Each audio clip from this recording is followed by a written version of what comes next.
constante d'acidité.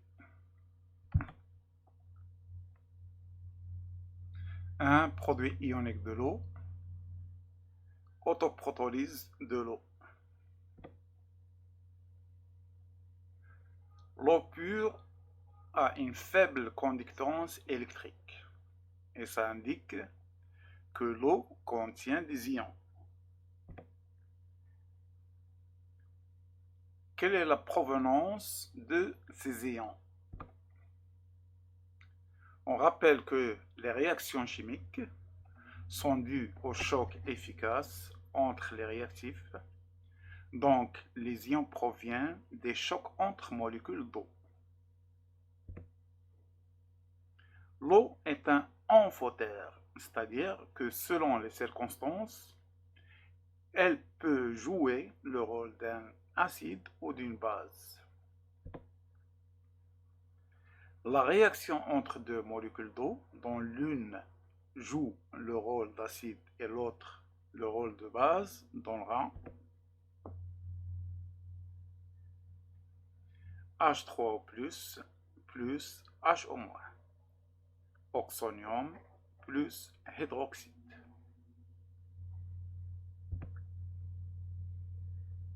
Définition. La réaction d'équation est appelée autoprotolyse de l'eau.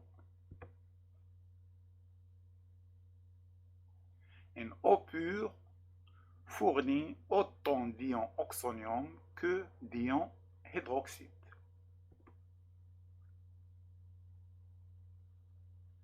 Cette autoprotolyse est due au choc entre molécules d'eau. Remarque, à 25 degrés pour une eau pure, le pH est égal à 7 et les concentrations en oxonium et hydroxyde sont égales à 10 à la puissance moins 7 mol litre moins 1. 2. pH d'une solution. A. Définition. Les propriétés acides et bases d'une solution aqueuse dépendent des concentrations en ions oxonium et ions hydroxyde. Donc lorsqu'on parle d'acide ou de base, on parle de la présence de ces deux ions. En 1909, le chimiste danois Sørensen introduit une grandeur chimique qui lie la concentration en ion oxonium aux propriétés acides et bases d'une solution aqueuse. Cette grandeur est le pH de la solution.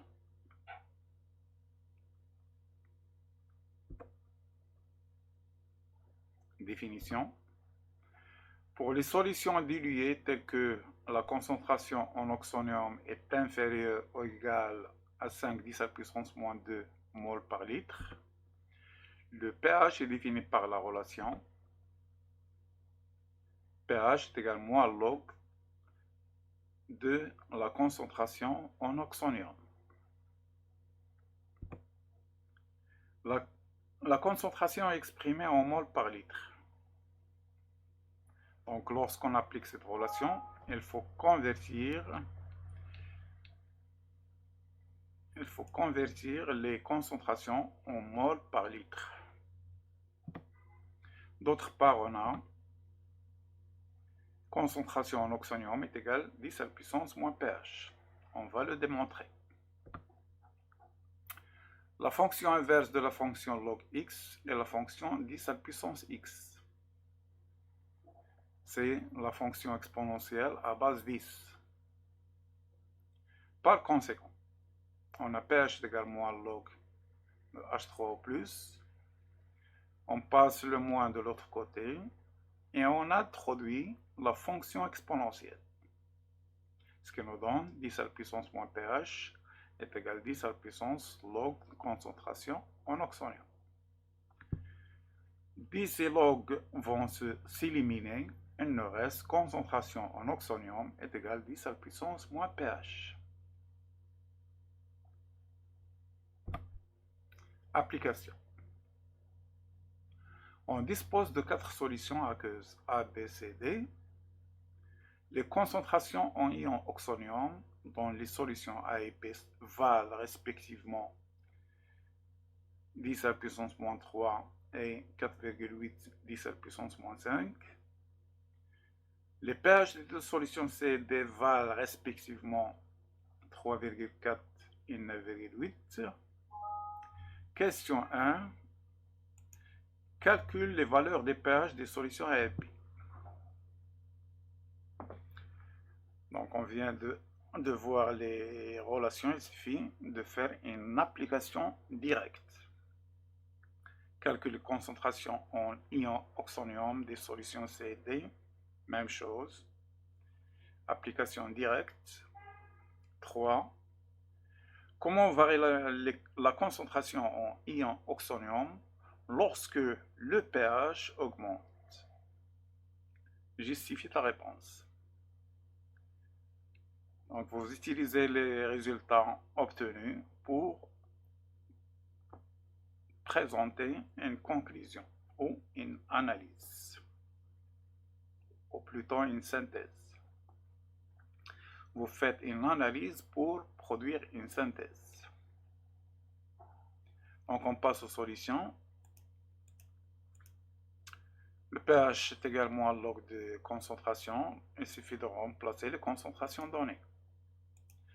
Donc le pH A, d'abord là, on a un produit. Log de 1 fois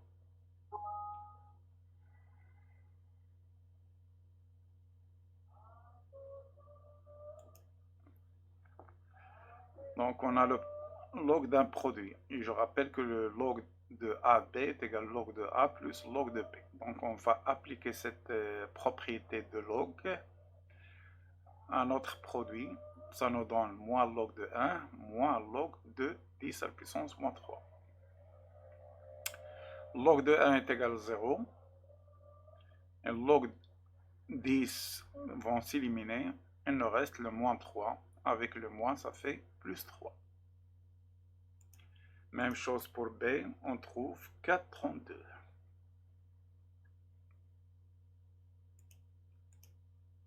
Les concentrations.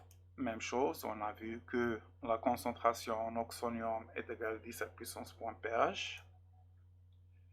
Donc on remplace et on calcule.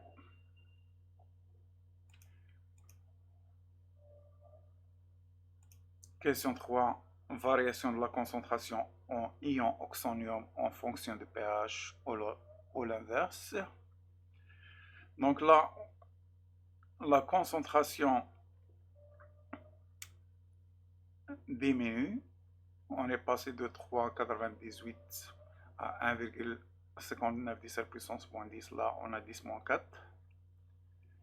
Et le pH est passé de moins 3 à moins 9,8.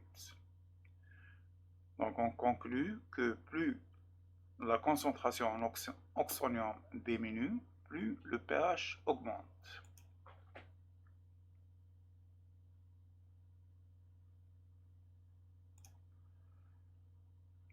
Mesure des pH.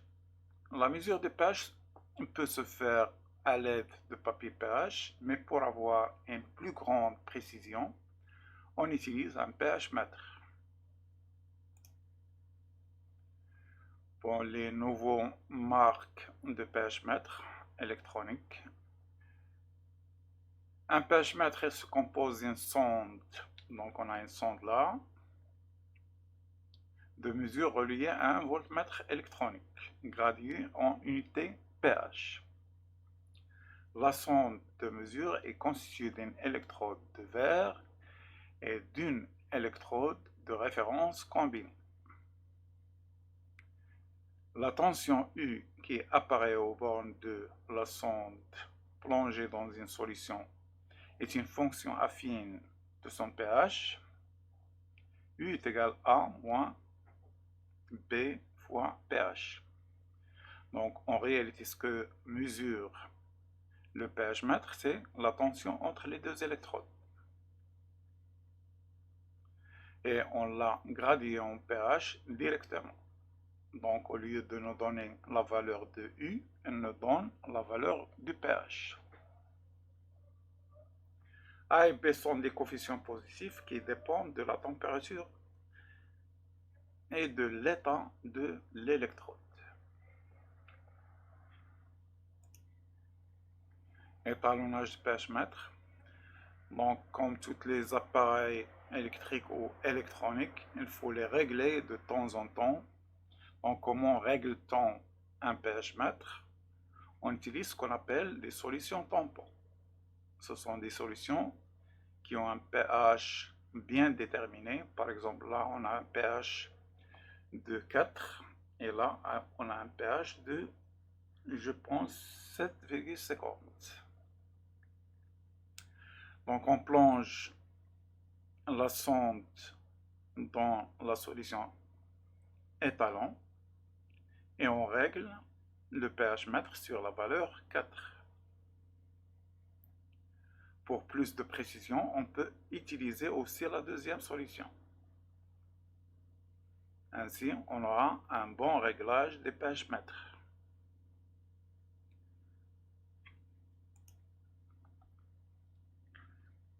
Mesure du pH, la sonde doit être rincée, alors distillée, puis plongée dans la solution étudiée. Il faut attendre la stabilisation de la mesure. Donc lorsqu'on plonge la sonde, il y a des fluctuations des valeurs. Il faut attendre leur stabilité. Et on prend en fin de compte la valeur des pH. Donc c'est tout simple. Précision de mesure. Bon, je vous laisse ça. On ne s'intéresse pas trop à ce domaine au niveau des lycées.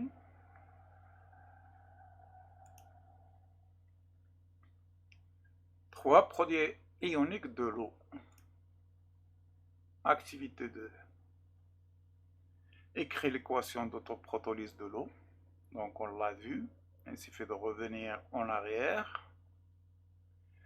Question 2. Dans l'expression de la constante d'équilibre K est égal à KE. Donc on l'a noté KE. E correspond à l'eau. De cette réaction en fonction des volumes V et du pH. Donc, lors de la leçon précédente en chimie, on a vu comment déterminer les constantes d'équilibre. Après, il faut convertir les concentrations en V et pH en utilisant la relation qui lie l'oxonium ou la concentration en oxonium au pH. 3 à 25 degrés, le pH de l'eau vaut 7, calcule la valeur de KE. Bon, c'est un simple calcul. 4, vu la faible valeur de KE, on a introduit une autre grandeur qui est le pKe, avec pKe est égal à moins log de KE. Calcule à 25 degrés la valeur de pKe. Question 5. Dans l'expression de KE en fonction de pKe. Question 6. À 100 degrés C, le KE vaut 55,2 10 à la puissance moins 14. Détermine le pH de l'eau à cette température. Bien sûr, c'est de l'eau pure. Bon, je passe aux solutions. Équation d'autoprotolyse de l'eau, on l'a vu. Expression de la constante d'équilibre. Donc, je rappelle que pour les constantes d'équilibre, on ne prend en considération que les substances dissoutes. Et on a le produit des concentrations des produits de la réaction sur le produit des concentrations des réactifs. Là, les réactifs, on a un liquide, donc il ne va pas intervenir. On a uniquement le produit des concentrations de H3O+ et H-.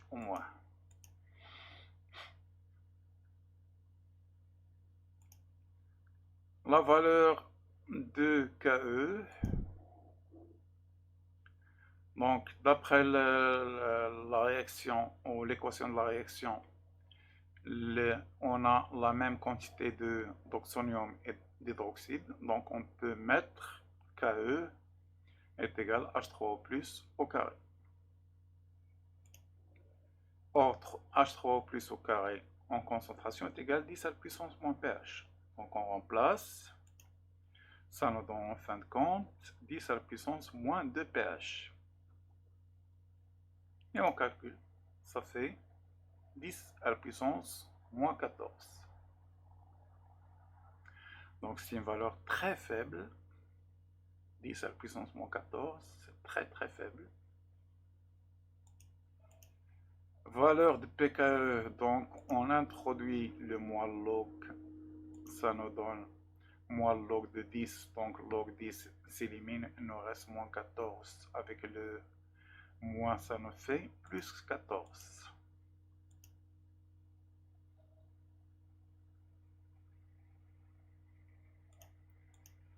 Expression de Ke en fonction de pKe, on a pKe est égal moins log de Ke, on introduit l'exponentiel,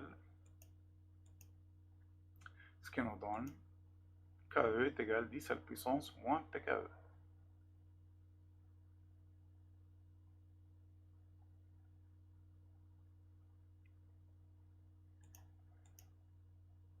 Le pH de l'eau à 100 degrés, on a démontré que l'eau pure, pour l'eau pure, on a Ke est égal à 10 à la puissance moins 2 pH.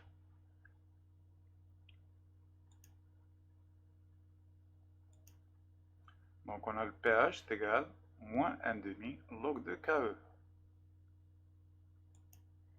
On remplace. La même chose, j'ai appliqué la propriété de log de AP est égal à log de A plus log de B. Ça nous donne un pH est égal à 6,13. Donc je rappelle là, c'est une eau pure. Donc là, le pH représente le pH de neutralité. Jusqu'à maintenant, on a appris que le pH de neutralité est égal à 7. Mais ce pH dépend de la température. Donc à 100 degrés, un pH de 7 représente une solution basique.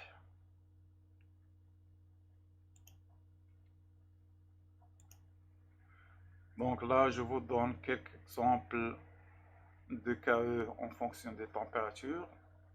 État standard 0 degré, on a un pKe est égal à 15. État normal 14. 100 degrés, évaporation de l'eau, on a un pKe est égal à 12,3.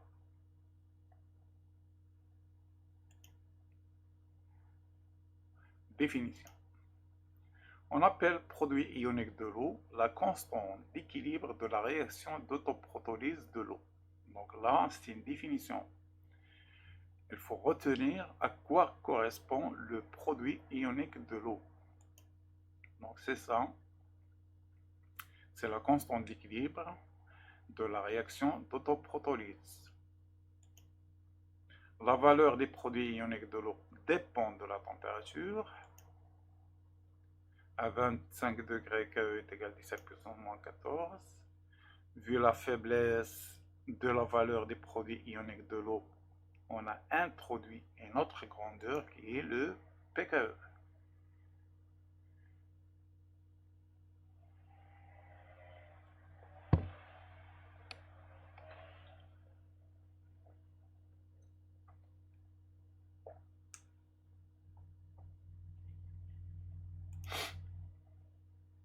Cas de pH et concentration en oxonium, en hydroxyde plutôt.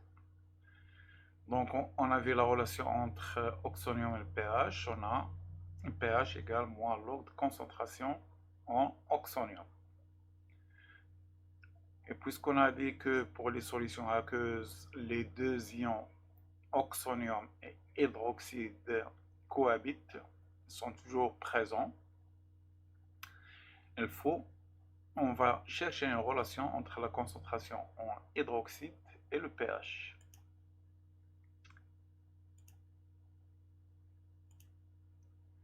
Activité 3, soit une solution aqueuse A de pH égale 8,4 à 25 degrés. Rappelle l'expression des produits ioniques de l'eau. On vient de le voir. 2. Déduit l'expression de H au moins en fonction de pKe et pH. Donc à partir de KE, on va chercher l'expression de la concentration H au moins en fonction de pKe et pH. Question 3, c'est un calcul. Passons en solution. Expression des produits ioniques de l'eau, on vient de le voir, c'est la concentration en oxonium fois la concentration en hydroxyde. Expression de H au moins en fonction de KE et de pH. À partir de la première expression, on a concentration H au moins est égale KE sur concentration de H3O+. Et on remplace la concentration en oxonium par 10 à la puissance moins pH. Ce qui nous donne KE sur 10 à la puissance moins pH. On monte le 10 à la puissance moins pH en numérateur, donc le sin moins devient sin plus. Et le KE est égal à 10 à la puissance moins pKe. Ce qui nous fait en fin de compte que la concentration en H au moins dans une solution aqueuse est égale à 10 à la puissance pH moins pKe. Bon, il suffit d'appliquer la relation pour le calcul. Ça nous fait une concentration égale à 2,5 10 à la puissance moins 6 mol par litre.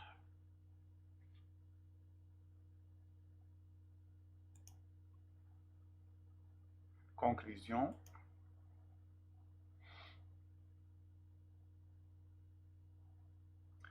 Dans une solution aqueuse, les ions oxonium et hydroxyde cohabitent avec des concentrations différentes.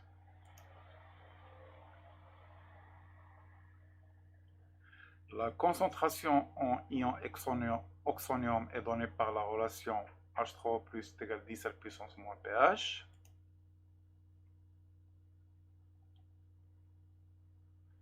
La concentration en ion hydroxyde est donnée par la relation H10 à la puissance moins pH moins pKe.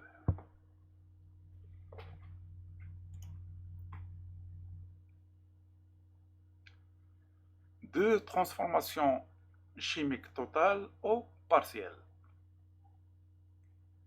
Avancement final et avancement maximal. Expérience. Dans une fiole jaugée de capacité V0 égale 500 ml, partiellement remplie d'eau distillée, on verse avec précaution un volume V égale 1 ml d'acide éthanoïque pur de formule CH3CO2H, noté HA. Puis on complète avec l'eau jusqu'au trait de jauge et on homogénise la solution obtenue. C'est-à-dire on agite la fiole. On mesure le pH et on trouve une valeur est égale à 3,10. Activité 4. Écrit l'équation de la réaction acido-basique qui se produit entre l'acide éthanoïque et l'eau. Donc on a vu ça en première bac, mais on a parlé de ça durant d'autres activités. Question 2. À l'aide des documents ci-contre, détermine les quantités initiales d'acide éthanoïque. Le document nous donne la masse molaire, 60,05 g par mol. Point de cristallisation qui ne va servir à rien dans notre cas. H3COH pourcentage, donc en général c'est le pourcentage massique. Donc, la masse, ça veut dire que la masse en acide représente 99,5% de la masse totale. Donc, il faudra déterminer la masse d'acide extraite. Et en fin de compte, on nous donne la densité. Et je rappelle que la densité, c'est le rapport des masses volumiques. La masse volumique de la solution sur la masse volumique de l'eau. Comme donné, on nous a donné uniquement le volume prélevé. Donc, à partir des volumes prélevés, il faudra tout d'abord déterminer la masse d'acide extraite au prélevé. Après, appliquer la relation N est égal masse sur masse molaire.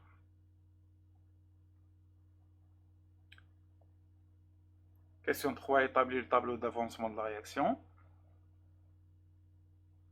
Je pense pas que ça pose problème. Qu'a déduit l'avancement maximal de la réaction. Je rappelle que l'avancement maximal correspond à la disparition des réactifs limitants. 5. Rappelle la relation entre pH d'une solution et la concentration en ion oxonium dans cette même solution. Donc on vient de voir la relation, il suffit de revenir un peu en arrière. 6. À l'aide de la valeur de pH, détermine l'avancement final.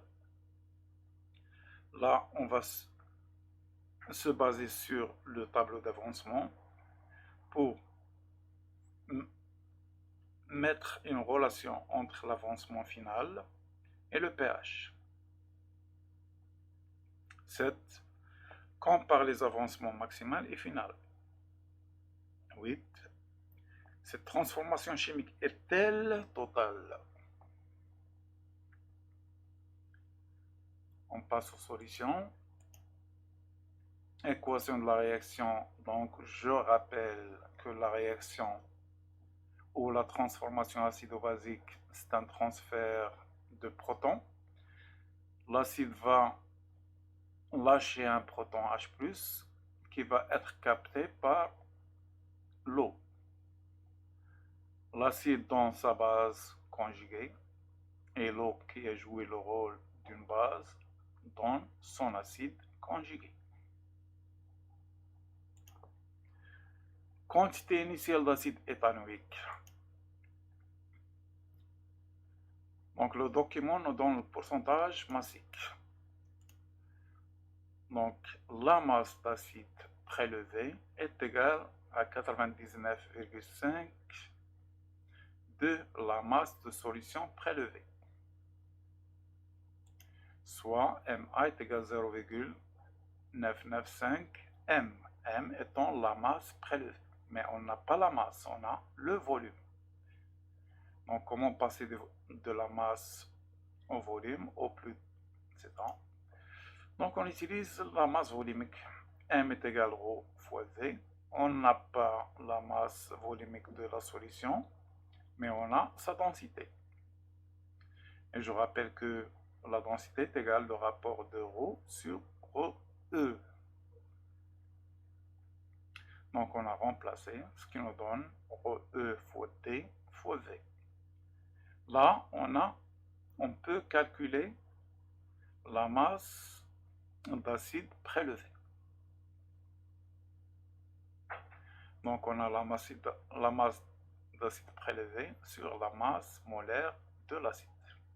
Donc on passe en application numérique. Donc des fois, il vaut mieux noter les unités pour voir s'il y a des conversions à faire. Là, on n'a pas de conversion, on n'a pas besoin de convertir quoi que ce soit. Puisqu'on a cm-3 avec cm3 qui s'élimine. Bon, on avait le volume en millilitres. Le millilitre est égal au centimètre cube. De même, on a le gramme qui va s'éliminer avec le gramme. Et on reste comme unité mol-1 qui va passer en mol. Donc on calcule, ça nous donne N est égal à 1,74 10 à la puissance moins 2 mol. Tableau d'avancement, état initial, état intermédiaire, état d'équilibre ou état final. Donc, jusqu'à maintenant, on parle d'état final, mais c'est la même chose. État d'équilibre, on verra ça après. Puis, on a l'état maximal. Donc, je rappelle, l'état maximal correspond à la disparition de l'un des réactifs, qui est le réactif limitant. La question suivante, on nous demande la valeur de X max. L'eau est en excès, donc le réactif limitant est l'acide. Donc sa disparition nous donne 1,74 10 moins 2 moins X max égale 0, ce qui nous fait un X max égale 1,74 10 moins 2 mol. Après, on nous demande la valeur de X final en fonction du pH. On remarque là que le X final correspond à la quantité de matière finale en ion oxonium, c'est-à-dire on a NF de l'oxonium est égal à X final. Et on va relier ça avec le pH.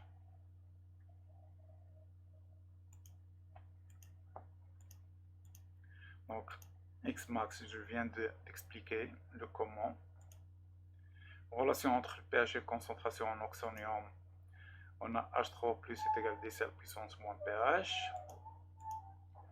Avancement final de la réaction, comme je l'ai dit, N final est égal à N final de H3 plus est égal à X équilibre ou X final, c'est la même chose. Soit pour avoir la concentration, on divise par le volume. Donc la concentration en oxonium est égale à X équilibre sur V. Et on sait que la concentration en oxonium est égale à 10 à la puissance moins pH. Donc en remplaçant, on obtient X final est égal à V 10 à la puissance moins pH. Soit X final est égal à 0,5 10 à la puissance moins 3,1 ou X final est égal à 3,97 10 moins 4 mol. Comparaison entre les deux. Bon, pour faire une comparaison, on calcule le rapport. X final sur X max égale 3,97 10 moins 4, etc. Ça nous donne 2,28 10 à la puissance moins 2. Ou X final est égal à 2,28 10 à la puissance moins 2. Ça veut dire que X maximal est environ 100 fois supérieur à X final. 100 fois ou 50 fois plutôt. Donc, est-ce que la réaction est totale ou pas? Donc, si la réaction était totale, l'avancement atteindra la valeur maximale. Donc, on n'a pas atteint cette valeur. Elle s'est arrêtée à 3,97 10.4. Donc, la transformation n'est pas totale, elle est partielle. Ça veut dire que en fin de réaction, on trouvera de l'acide en solution. Alors que si la réaction était totale, tout l'acide aurait disparu.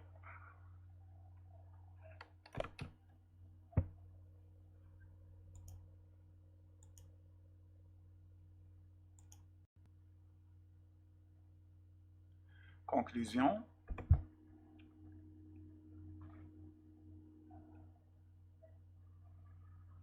Une transformation chimique partielle se caractérise par un avancement final inférieur à son avancement maximal. Donc c'est la question posée, est-ce que la réaction est totale ou partielle? Il suffit de comparer x final avec x maximal. Taux d'avancement final. Pour avoir une idée sur le niveau d'évolution d'une réaction chimique, on a introduit une grandeur chimique, le taux d'avancement final. Ça veut dire quoi? Ça veut dire que pour certaines transformations, une partie des réactifs se transforme et le reste ne subit aucune transformation. Donc pour avoir une idée sur le pourcentage de transformation, on a introduit le taux d'avancement final. Définition. Le taux d'avancement final d'une réaction notée taux est égal à x final sur x max. Taux est un nombre sans dimension compris entre 0 et 1. Bon, si taux est égal à 0, dans ce cas, aucune réaction n'a eu lieu. Si taux est égal à 1, la réaction alors est totale. Si taux est entre 0 et 1, la réaction est partielle. Donc, autre méthode pour déterminer si la transformation est totale ou partielle, il suffit de calculer la valeur de taux. Si elle est inférieure à 1, la transformation est partielle. Si elle est égale à 1, la transformation est totale. Application. Calcule le taux d'avancement final de la réaction étudiée dans le paragraphe précédent. Donc on avait le rapport, il suffit de le calculer. Ça nous fait 2,28 10 à la puissance moins 2 ou 2,28%. Donc je rappelle que pour avoir la valeur en pourcentage, on multiplie par 100. Et le signe représente la division par 100. Donc on a multiplié et divisé par 100, la valeur ne change pas. Donc si on multiplie 2,28 10 moins 2 par 100, ça nous donne 2,28. Application 2. Une solution d'acide benzoïque de volume V et de concentration molaire apportée 10 à la puissance moins 3 mol par litre a un pH égal à 3,6. Question 1. Écrit l'équation de la réaction entre l'acide et l'eau. Donc c'est une réaction acido-basique. Question 2. Établir le tableau d'avancement de la réaction. Donc là, on a une seule donnée qui est C pour le tableau. Question 3. Déduire les expressions de l'avancement final et de l'avancement maximal. C'est la même chose que sur l'activité. Donc il vaut mieux revenir pour faire l'activité avant de répondre aux questions. Question 4. Calcule le taux d'avancement final de la réaction. Que déduis-tu? On passe aux solutions. Équation, donc on a transfert de protons entre acide et base, qui nous donne la base conjuguée et l'acide conjugué.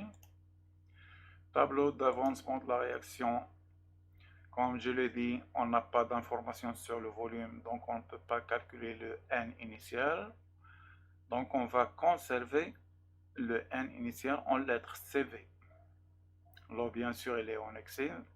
Elle joue le rôle de réactif, mais aussi de solvant. Donc elle est en excès. Et le reste, c'est simple.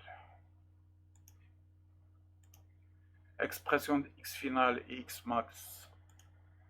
Donc d'après le tableau d'avancement, on a un seul réactif limitant qui est l'acide, ce qui nous donne x max égale CV. Pour le x final, on a démontré dans l'activité comment on l'atteint. V 10 à la puissance moins pH. Taux d'avancement final, on a le rapport X final sur X max. On a les deux, il suffit de remplacer. Ça nous fait un taux est égal 10 à la puissance moins 0,6, soit 25%. Est-ce que la transformation est totale? La valeur de taux est inférieure à 1, donc la transformation est partielle.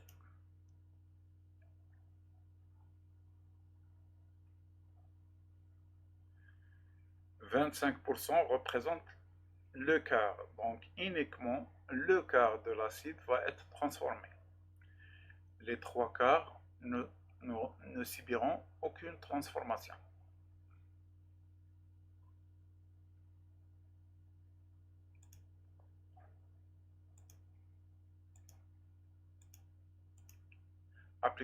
Application 3.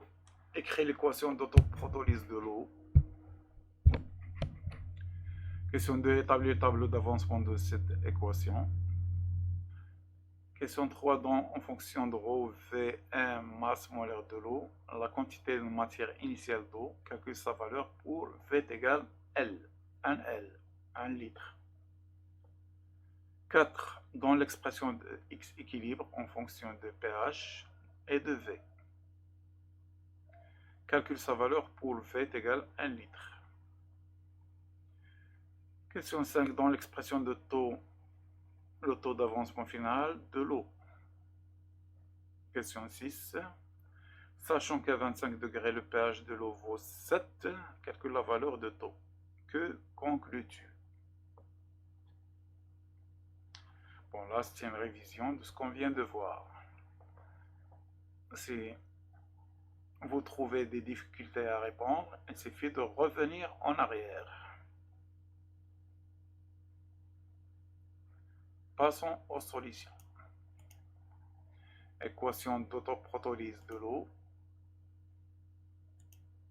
Tableau d'avancement. Bon, ça fait rien, on le verra après. Quantité de matière initiale d'eau. On a N est égal à M sur M. La masse est égale à la masse volumique de l'eau fois le volume d'eau. Par conséquent, N initial est égal à V rho E sur M. On la calcule pour 1 litre. Là, il faut convertir ou prendre la masse volumique pour 1 litre. C'est 1 kg par litre, soit 1000 g par litre. Pourquoi on a pris le gramme? Parce que la masse molaire est donnée en grammes par mol. Donc il faut convertir la masse volumique en grammes par litre. Ce que nous fait pour 1 litre 55,55 mol.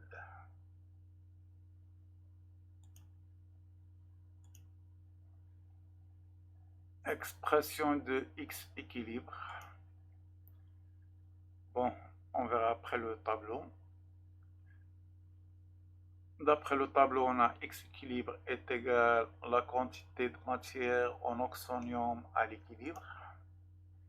Et on sait que N sur V est égal à la concentration est égale à 10 moins pH.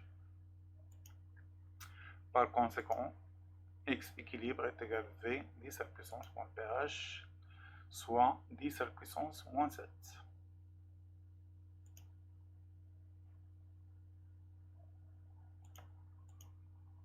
Expression de taux. Donc on a taux est égal à X final au X équilibre sur X max.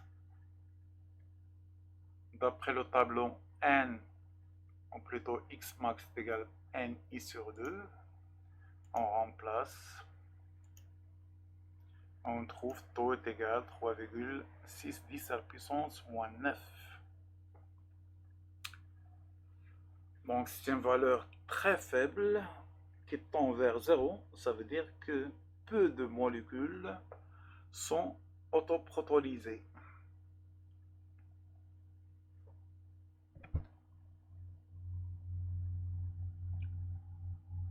Heureusement. Voilà le tableau. Donc là, le Xmax, on a de H2, donc Ni moins Xmax est égal à 0. Ça nous fait Xmax est égal à Ni sur 2. À l'équilibre, la quantité de matière d'oxonium est égale à X équilibre.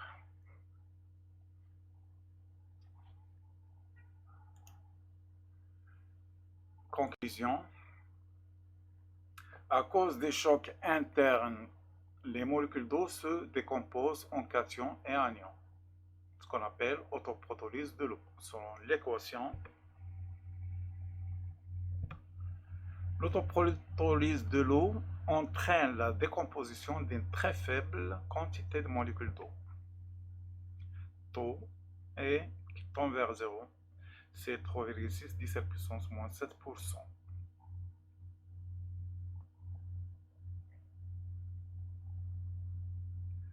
Donc environ 3 molécules ou 36 molécules. Bon, même pas une molécule, pour 1 million de molécules.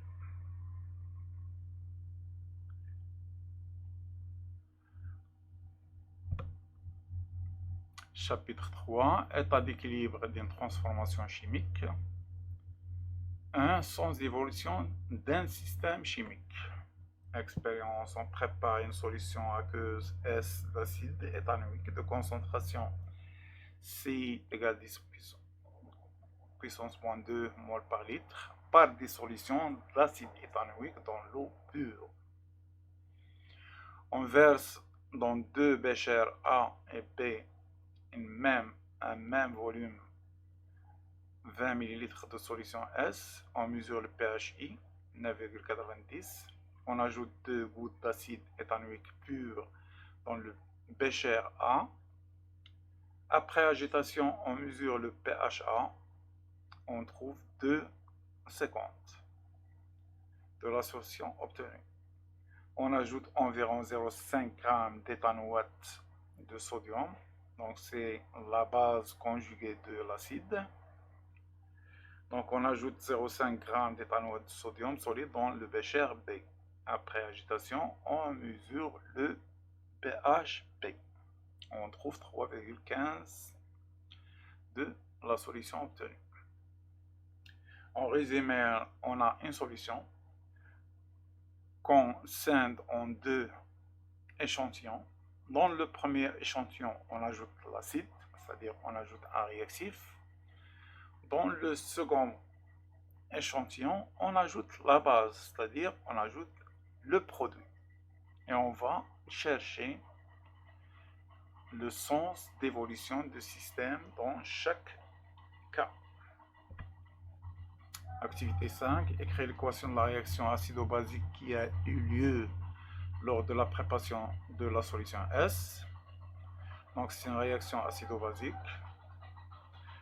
2. Calcul pour chaque cas l'avancement final de la réaction. On vient de voir comment faire, on l'a vu à plusieurs reprises. Donc vous pouvez utiliser un tableau d'avancement. Question 3, dans quel sens le système chimique contenu dans le bécher A a-t-il évolué? Et même question pour le bécher B. Donc on cherche le sens d'évolution. C'est-à-dire en analysant les résultats obtenus, vous présentez un jugement. Est-ce que la réaction évolue dans le sens de production des produits ou dans le sens de production des réactifs? On passe aux solutions. L'équation de la réaction, c'est un échange de protons. Avancement final, on a vu comment faire directement. on a la concentration oxonium est égale à 10 puissance moins pH. Donc il suffit de calculer.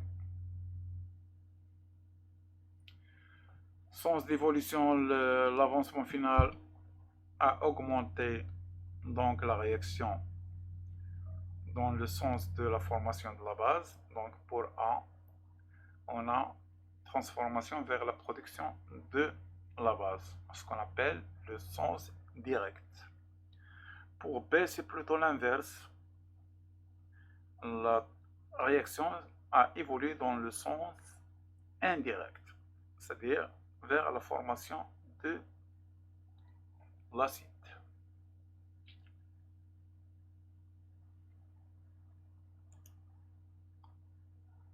Conclusion.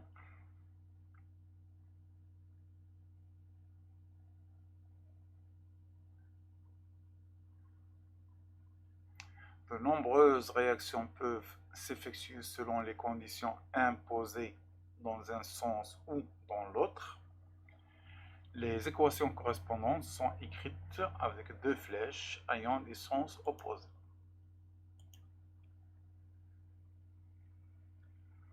Donc la signification des flèches. La transformation peut évoluer dans le sens de la production des produits ou dans le sens contraire pour atteindre un état d'équilibre. État d'équilibre,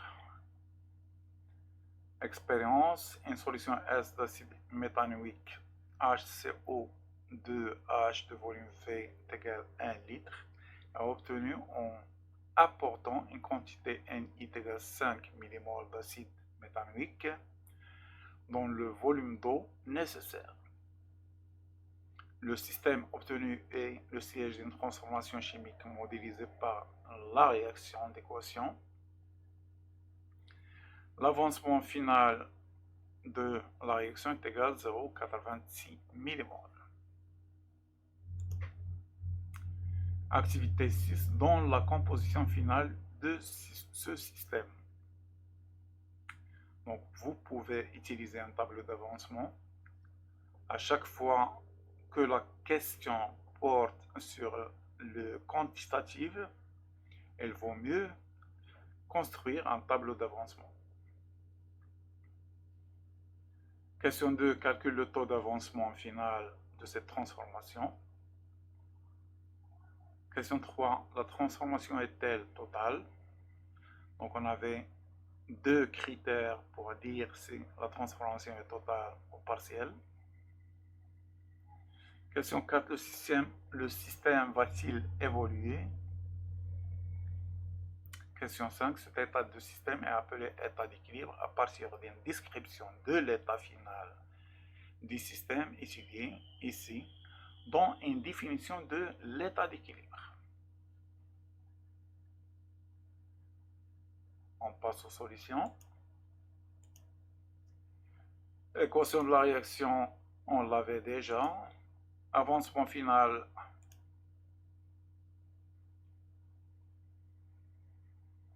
ou plutôt c'est le taux d'avancement final. Donc on cherche l'avancement final. Donc on démontre qu'à l'aide du tableau d'avancement que x max est égal à ni est égal à 5 mmol et on a x final est égal à 0,86. Donc on calcule le taux d'avancement final. Degré de transformation, taux est inférieur à 1, donc la transformation est partielle.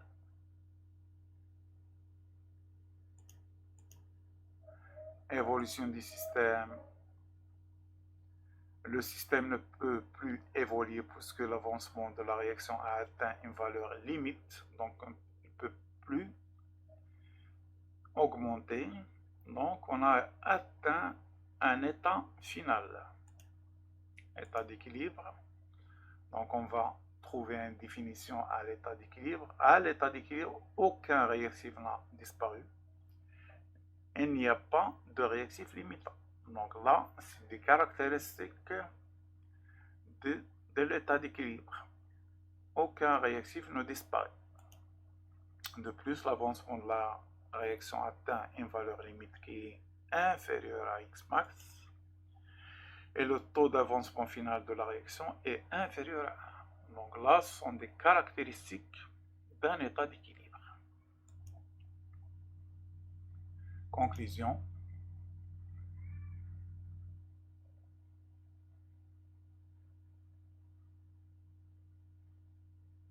On a déjà parlé de cette situation, l'état d'équilibre. Donc, on reprend la même chose pour que vous assimilez mieux cette notion d'équilibre.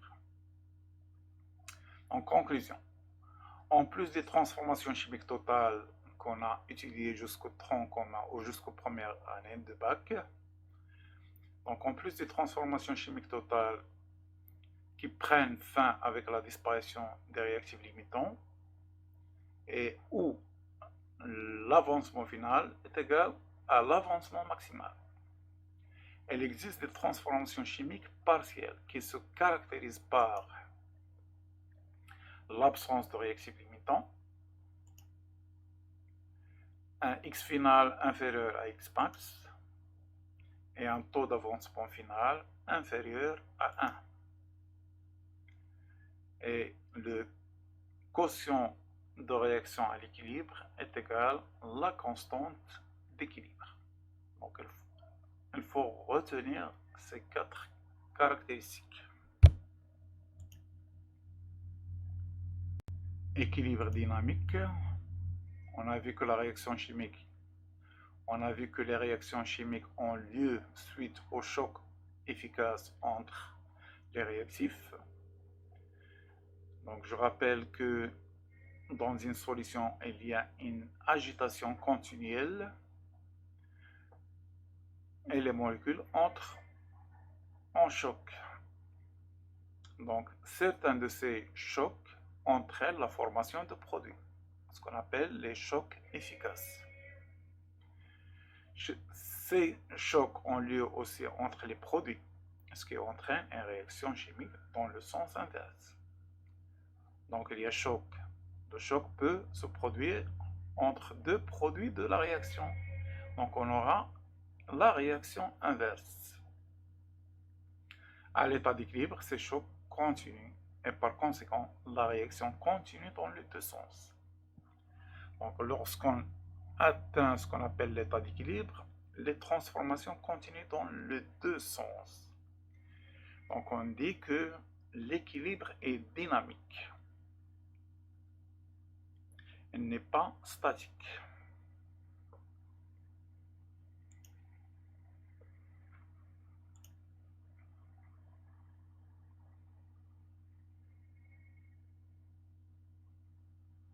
Un état d'équilibre chimique est un état d'équilibre dynamique, évolution continue dans les deux sens, mais les valeurs de X final et de taux ne changent pas.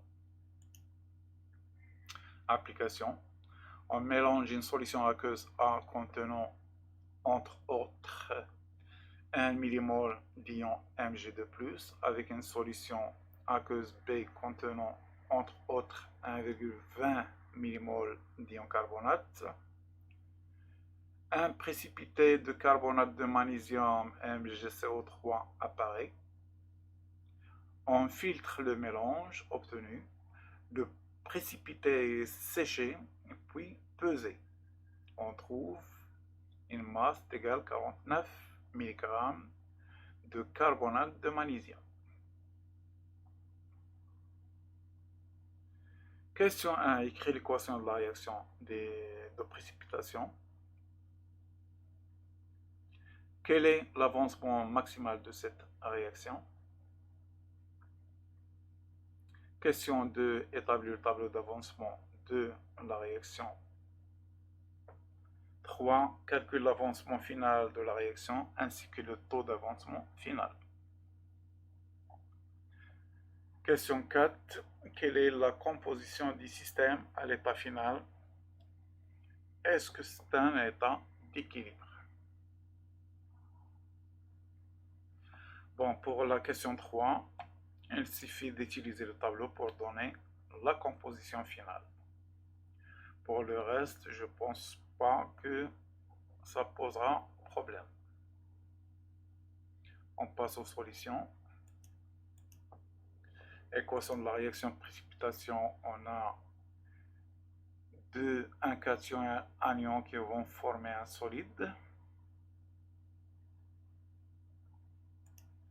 Tableau d'avancement, on avait les quantités de matière à l'état initial. On a remplacé. Avancement maximal. Donc, je rappelle que on atteint l'avancement maximal lorsque l'un des réactifs disparaît. Donc, il suffit de prendre ces deux-là et les mettre égales à 0. Ou il suffit de comparer les quantités initiales avec les coefficients. On a les deux réactifs ont le même coefficient. Donc, on prend la plus faible des valeurs, c'est-à-dire 10 à la puissance moins 3.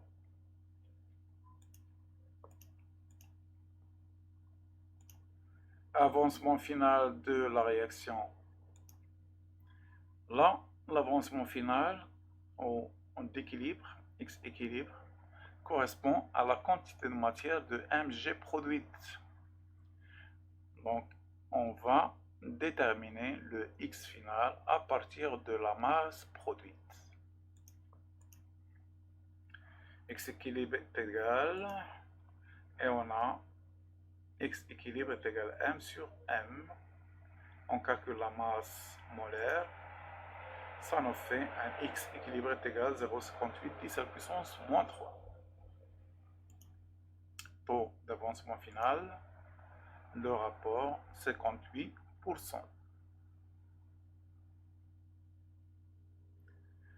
Donc 10-3 s'élimine avec le 10-3, il nous reste 0,58.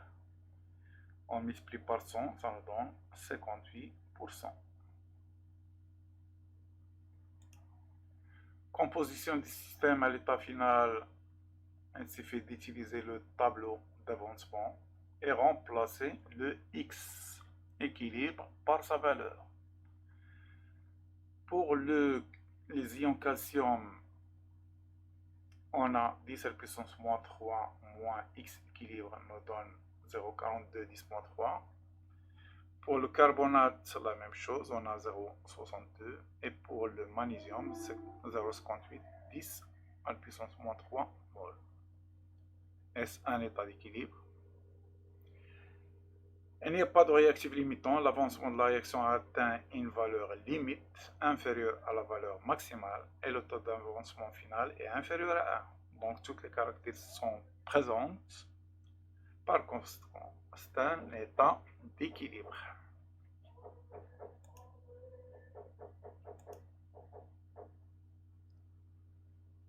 Chapitre 4. Constante d'acidité, définition. L'équation se produit lors de la mise. Donc, c'est plutôt la réaction qui se produit lors de la mise en solution de l'eau à l'aide de l'eau dans l'eau de l'acide HA. Découple HA sur A- s'écrit un transfert de protons, donc on a ça. La constante d'équilibre associée à l'équation de cette réaction est appelée constante d'acidité. C'est tout. C'est un cas particulier de constante d'équilibre. La constante d'acidité, c'est la constante d'équilibre de la réaction qui se produit entre un acide et l'eau. On la note Ka. Donc, on applique l'expression de la constante d'équilibre, c'est-à-dire le produit des concentrations des produits de la réaction sur les produits des concentrations des réactifs. L'eau est un liquide, donc n'intervient pas, et on prend uniquement les substances dissoutes. Les concentrations sont prises à l'équilibre, bien sûr, puisque c'est la constante d'équilibre. La constante d'acidité ne dépend pas de la température. Ne dépend que de la température plutôt. Les valeurs de Ka sont trop petites, alors on a défini comme pour le KE le pKa qui est égal à moins log de K, soit Ka est égal à 10 à la puissance moins pKa. Relation entre pH et pKa. Activité 7 écrit l'équation de la réaction entre l'acide A du couple AB et l'eau. Question 2. Donne l'expression de la constante d'acidité associée à cette réaction. Question 3. Déduit l'expression de H3+ en concentration en fonction de Ka et le rapport concentration de B sur concentration de A. Question 4. Rappelle la relation entre le pH et la concentration en oxonium. Question 5. Déduit que le pH est égal à pKa plus log de P, concentration de P sur concentration de A. Donc l'équation, je pense, c'est une transformation acido-basique. C'est simple, on a un échange de protons.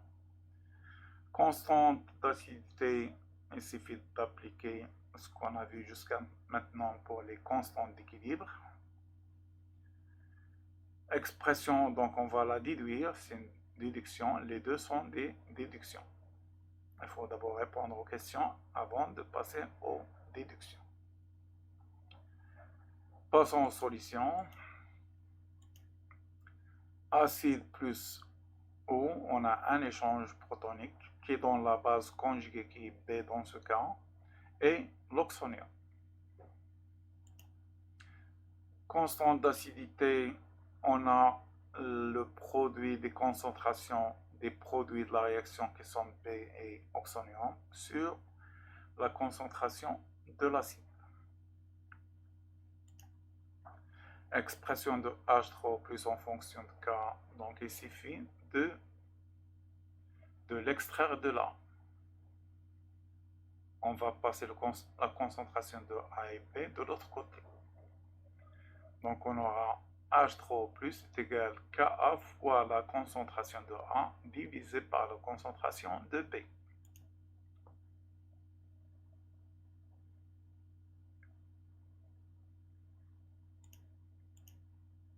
Relation entre le pH et la concentration en oxonium. Donc on le rappelle, pH est égal à moins log de H3+. Déduction de pH. Déduction de pH est égal à pKa plus log de B fois A. Donc il suffit de revenir à l'expression précédente et introduire le moins log pour avoir le pH. Donc la même chose, on introduit le moins log de l'autre côté ou du deuxième membre de l'égalité. Ça nous donne moins log de Ka, concentration de A sur concentration de B. Donc on cherche la relation en pKa, donc on va séparer le Ka des restes pour avoir le pKa. On utilise la propriété de log de A fois B est égal à log de A plus log de B. Ça nous donne moins log de Ka moins log de concentration de A sur concentration de B.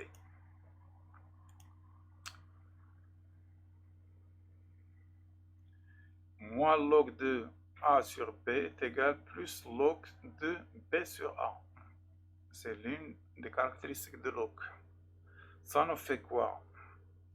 pH est égal à pKa plus log de concentration de B sur concentration de A.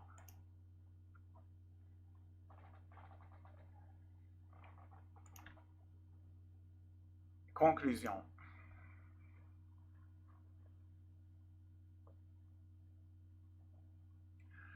La relation entre le pH d'une solution aqueuse pour un couple acide-base HA sur A- s'écrit sous la forme pH est égal à pKa plus log de la base, la concentration en base sur concentration en acide.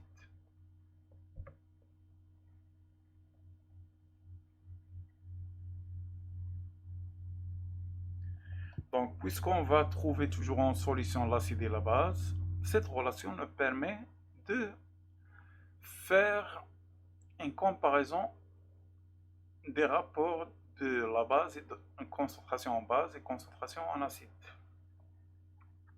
C'est-à-dire une comparaison de présence ou de prédominance.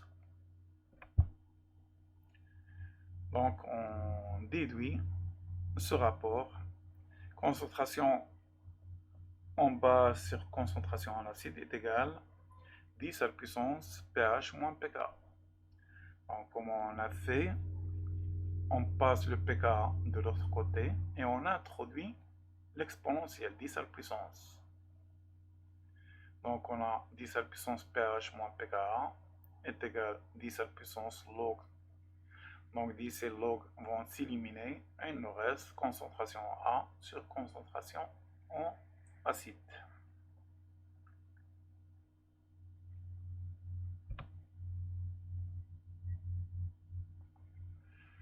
Trois constantes d'acidité des couples de l'eau. On rappelle que l'eau est un amphotère, c'est-à-dire qu'elle peut jouer selon le cas le rôle d'un acide ou d'une base. Les couples acide-base de l'eau sont H3O+ sur H2O et H2O sur HO-. Activité 8. Écrit l'équation de la réaction de l'acide des couples avec l'eau. Déduit l'expression des Ka1, la constante d'acidité correspondante. Écrit l'équation de la réaction de l'acide des couples H2O avec l'eau. Déduit l'expression de la constante d'acidité Ka2. 5. Rappelle l'expression des produits ioniques de l'eau. 6. Sachant qu'à 25 degrés, la valeur de Ke est égale à 10 à la puissance moins 14, calcule la valeur de Ka2, puis déduit la valeur de pKa2.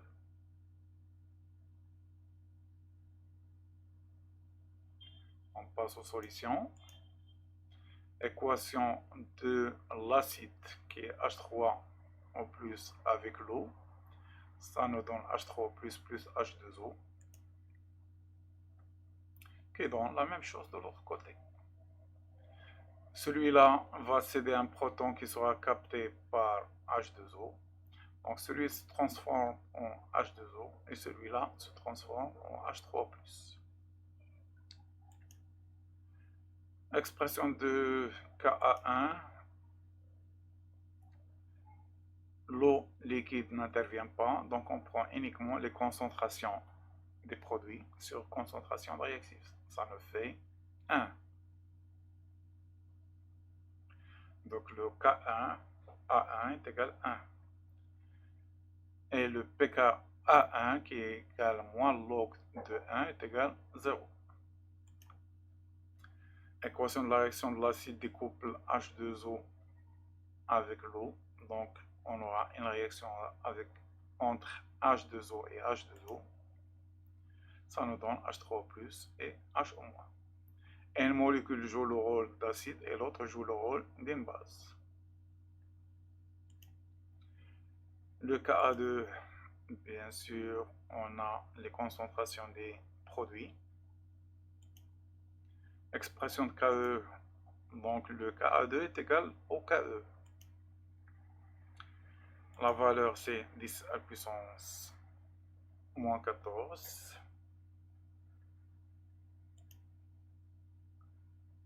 Résultat. L'eau à la fois acide et base a deux constantes d'acidité. Pour le couple H3O+ sur H2O, on a Ka1 est égal à 1. Pour le couple H2O H au moins à 25 degrés, elle est égale à 10 à la puissance moins 14. Constante d'équilibre associée à une réaction acido-basique. Considérons les couples suivants. Écris l'équation de la réaction entre l'acide benzoïque et l'ion nitreux.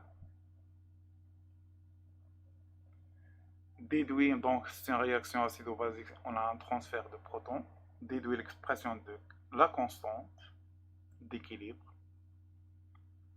Bon, on a vu comment avoir la constante d'équilibre. Question 3, dans les expressions des constantes d'acidité Ka1 et Ka2.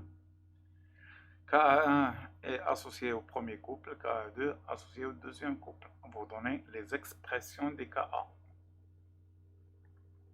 Question 4, déduis une relation entre la constante d'équilibre K et les deux constantes Ka1 et Ka2.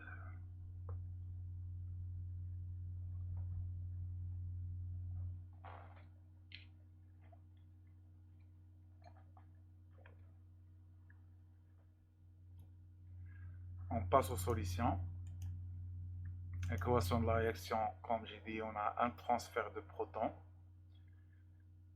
L'acide benzoïque C(H+) il se transforme en sa base conjuguée qui est C6H5CO2-. Et l'ion nitreux se transforme, il capte le H pour donner l'acide nitreux. Constante d'équilibre, toutes les substances sont solubles, donc elles vont intervenir dans l'expression de K. Produit des concentrations des produits de la réaction sur le produit des concentrations des réactifs. Expression des constantes d'acidité, je rappelle que la constante d'acidité C correspond à la réaction de l'acide d'un couple avec l'eau.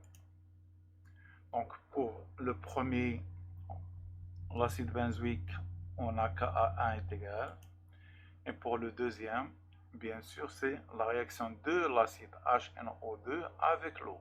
Ça nous donne la deuxième constante. Relation entre les trois constantes. Donc si on étudie bien les trois constantes, on voit que le K est égal au rapport de Ka1 sur Ka2. Donc si on fait le rapport des deux, Ka1 sur Ka2, les H3 au plus vont s'éliminer et on aura l'expression de ça.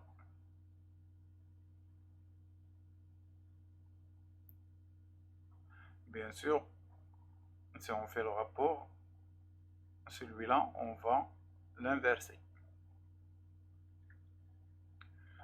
Donc, je vous montre une autre méthode plus tard, comment obtenir ce résultat.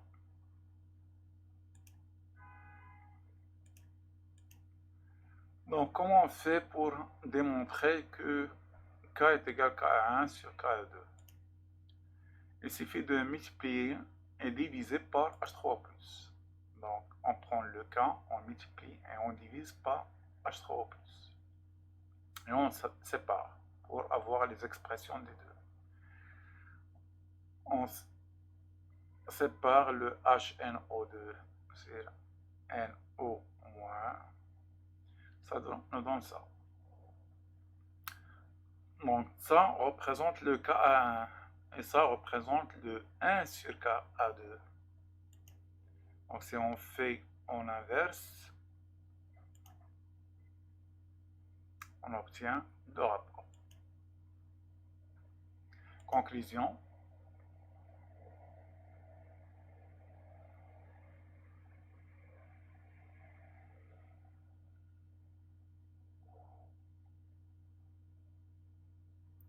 La constante d'équilibre d'une réaction acido-basique entre l'acide d'un couple ayant pour constante d'acidité Ka1 et la base d'un couple ayant pour constante d'acidité Ka2 est égale au rapport de la constante correspondante à l'acide sur la constante correspondant à la base. K est égal à Ka1 sur Ka2.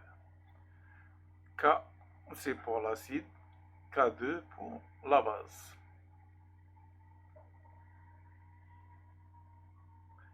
Est égal, donc le Ka1 est égal à 10 à la puissance moins pKa1, Ka2 10 à la puissance moins pKa2.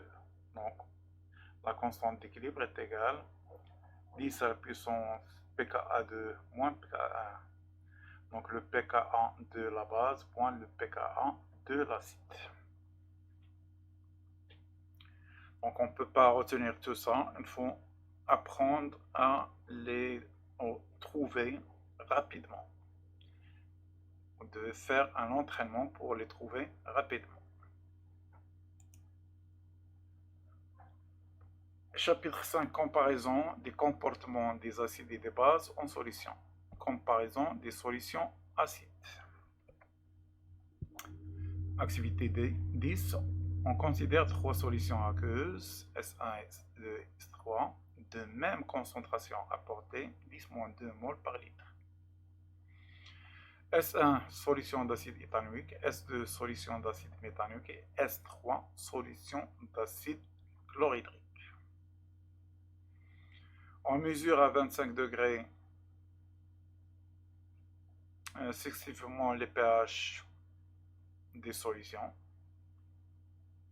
Question 1, écrire les équations des réactions avec l'eau. Question 2, calculer le taux d'avancement des trois solutions. Question 3, comment varie le taux d'avancement final en fonction de pH. Donc analyse puis synthèse puis conclusion. Question 4, sachant que les constantes d'équilibre associées aux équations de réaction entre ces acides et l'eau valent respectivement à 25 degrés, K1, etc. Précise l'influence de la valeur de la constante d'équilibre sur le taux d'avancement final.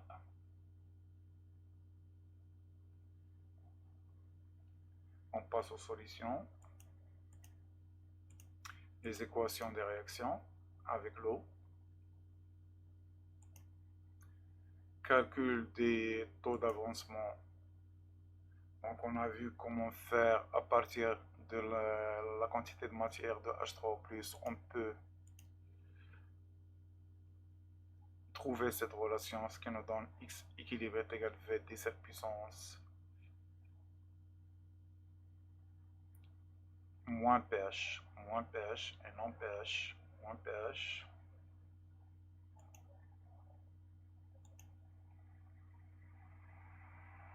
Donc j'ajoute un moins.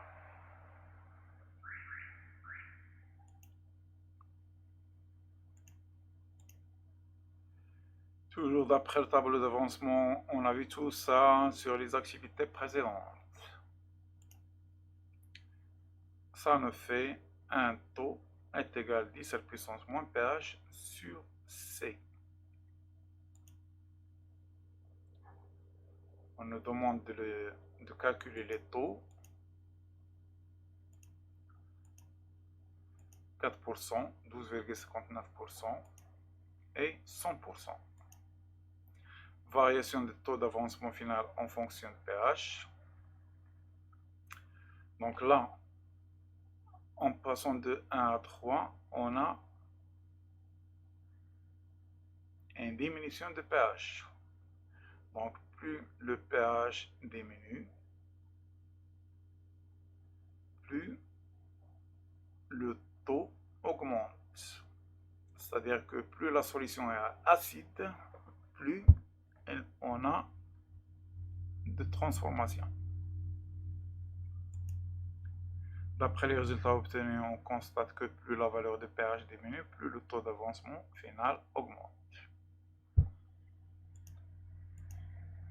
Influence de la valeur de la constante d'équilibre sur le taux d'avancement final.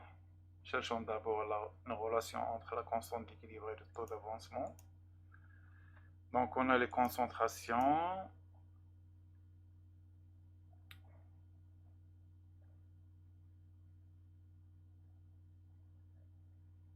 Si on établit un tableau d'avancement, on a la concentration de la base est égale à la concentration en oxonium. Et la concentration de l'acide est égale si C moins la concentration d'oxonium. Donc il suffit d'établir un tableau d'avancement, déterminer les valeurs des quantités de matière et diviser par le V pour avoir les concentrations. Soit en remplaçant, on a taux est égal, donc on remplace là. Donc K est égal à C taux au carré, ce qui correspond à H3 plus concentration au carré, sur la concentration de l'acide. Donc on réduit un C, il nous reste C taux carré, 1 moins taux.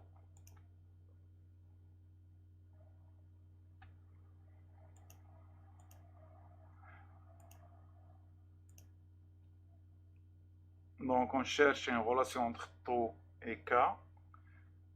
Là, on peut extraire cette équation de deuxième degré. C taux carré plus K taux moins K est égal à 0. On a une équation de deuxième degré qui a pour solution. Donc on cherche le delta. Et la solution, on a deux solutions. L'une sera négative, puisqu'on a un carré plus quelque chose en racine, donc cette partie est supérieure à K. Donc on aura une valeur négative.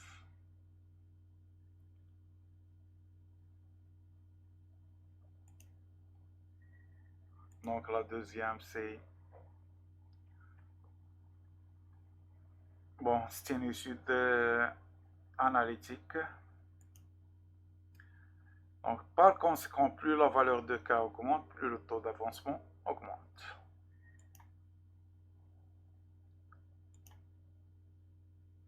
Pour une même concentration apportée d'acide, un acide est d'autant plus fort.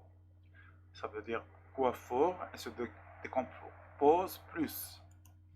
Donc un acide est d'autant plus fort que le pH de la solution est faible, ou la constante d'acidité Ka des couples mis en jeu est grande. Donc un pKa faible. Donc on peut faire une autre analyse pour aboutir au même résultat. On a le cas, on va considérer ça comme une équation de maths, oublions la chimie. Plus l'acide est fort, plus la concentration de A diminue. Donc je viens de dire que plus l'acide est fort, plus il se décompose. Donc en fin de réaction, la concentration en acide devient très faible. Et puisqu'il se décompose, il donne des H3+, donc la concentration de H3+, augmente. De même, la concentration de la base augmente. Par conséquent, le numérateur va augmenter et le dénominateur va diminuer, donc le Ka augmente. Donc plus l'acide est fort, plus sa constante d'acidité est forte, grande.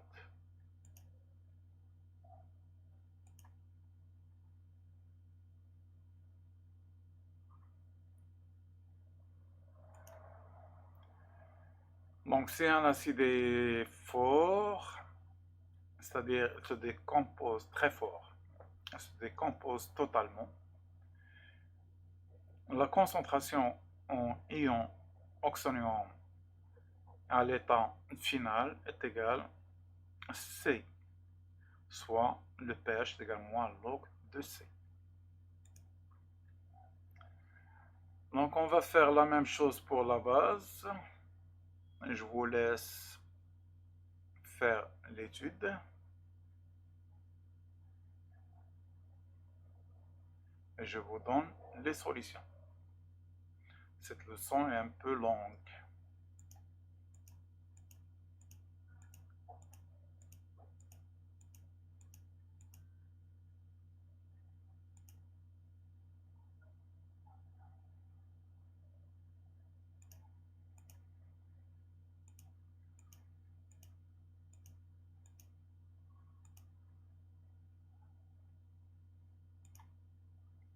En conclusion, c'est l'opposé de l'acide. Si vous aboutissez à des conclusions pour l'acide, pour la base, vous inversez uniquement. Pour une même concentration apportée de base, une base est d'autant plus forte, c'est-à-dire elle se décompose plus, que le pH de la solution est grand. Donc on a vu que pour l'acide, il doit être faible, que la constante d'acidité Ka des couples mis en jeu est faible. Donc pour l'acide, c'était grand. Le pKa grand, pour l'acide, c'était faible. De la même manière, la base est forte. Donc il se décompose, la concentration B va diminuer. Donc le numérateur va diminuer. Le dénominateur augmente, ce qui nous donne un Ka faible. Donc là, pour le pH, c'est la base est très forte. En fin de réaction, la concentration en hydroxyde sera égale à la concentration apportée, H au moins est égal C. On remplace, et dans ce cas, le pH d'une base forte telle que NH3 par exemple, ou la soude NaOH, le pH est égal à pKe plus log de C. C étant la concentration apportée en base. Chapitre 6. Espèces prédominantes d'un couple acide-base. Lors d'une réaction acido-basique non totale, le système atteint un état d'équilibre où l'acide et la base cohabitent. La question qui se pose est laquelle des deux espèces prédomine, c'est-à-dire laquelle des deux espèces a la plus forte concentration.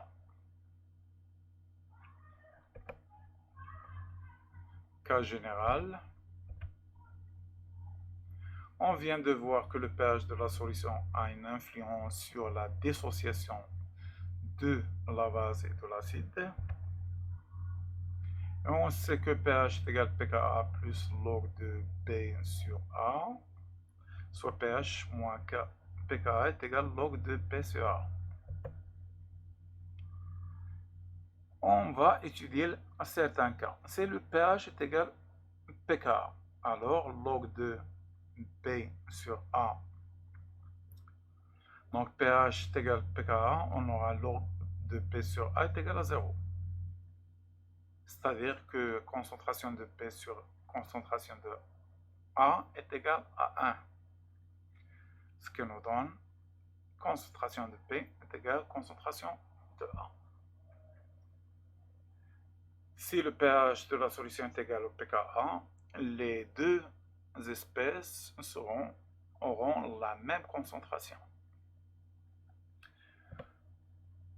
Si le pH est supérieur au pKa, c'est la base qui prédomine. Si le pH est inférieur au pKa, alors c'est l'acide qui domine. Conclusion.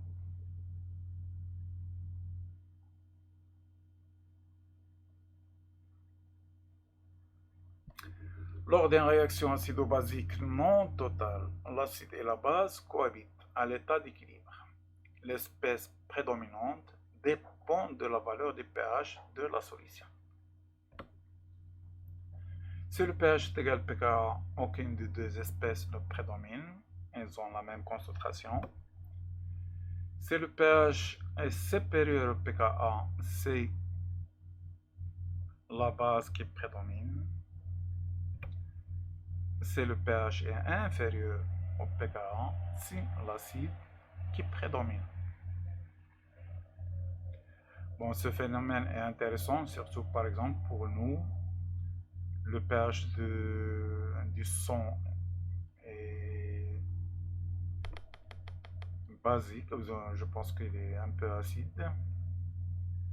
Donc c'est le pH du sang change, beaucoup de choses vont se transformer. Donc établissons un diagramme. pH, on sait que le pH a un domaine entre 0 et 14. On va mettre quelque part le pKa. Donc si le pH est inférieur au pKa, c'est l'acide qui domine. Sinon, c'est la base qui domine. Diagramme de distribution. Donc on prend ce qu'on appelle les pourcentages en acide et en base. Comment avoir les pourcentages en acide. Là, c'est la concentration de l'acide sur la somme des deux concentrations multipliées par 100. De même pour la base, c'est la concentration de la base sur la somme des deux concentrations multipliées par 100. Donc, on établit un diagramme de prédominance de, en général, la concentration de l'acide en fonction du pH. On a le pKa. Donc, au niveau du pKa, on a la même concentration. On obtient là 50%.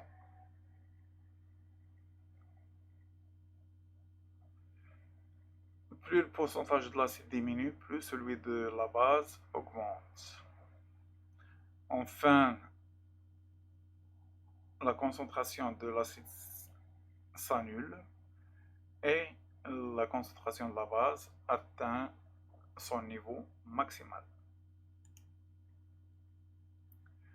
Donc on va appliquer la même chose pour les indicateurs colorés. Rappelons en quoi consiste un indicateur coloré. Les indicateurs colorés sont des couples acide-base qu'on note H indicateur, indicateur moins 1, H ind sur H ind moins 1. La caractéristique là, c'est que les deux espèces peuvent avoir des teintes ou donnent des teintes différentes aux solutions.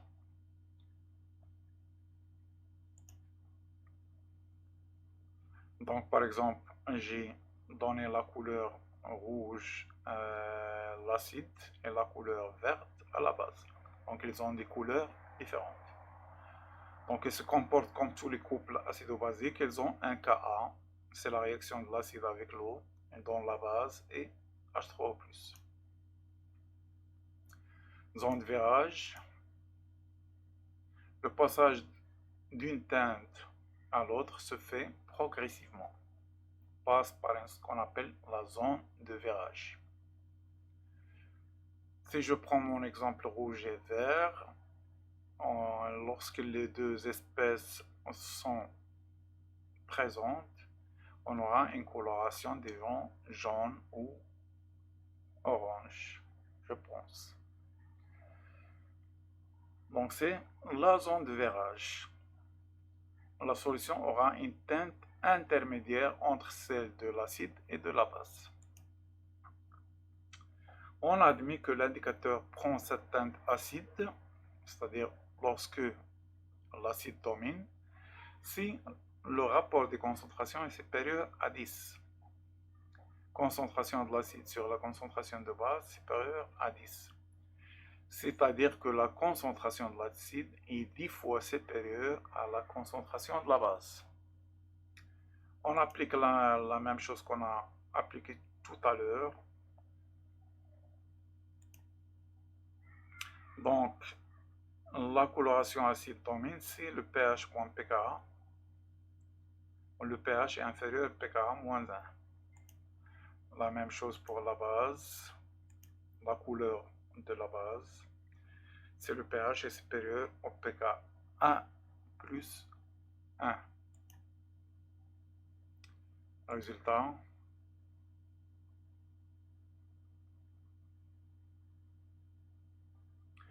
la zone de virage d'un indicateur coloré est le domaine de pH où les deux teintes acidées basiques de l'indicateur cohabitent.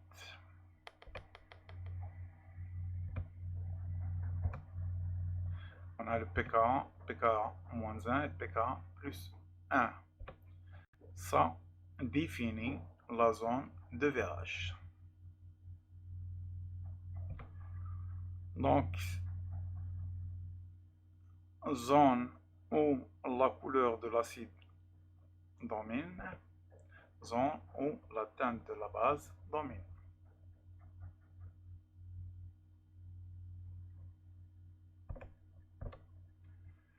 Fin de la leçon. On se reverra pour les exercices sur une autre vidéo. Bonne chance.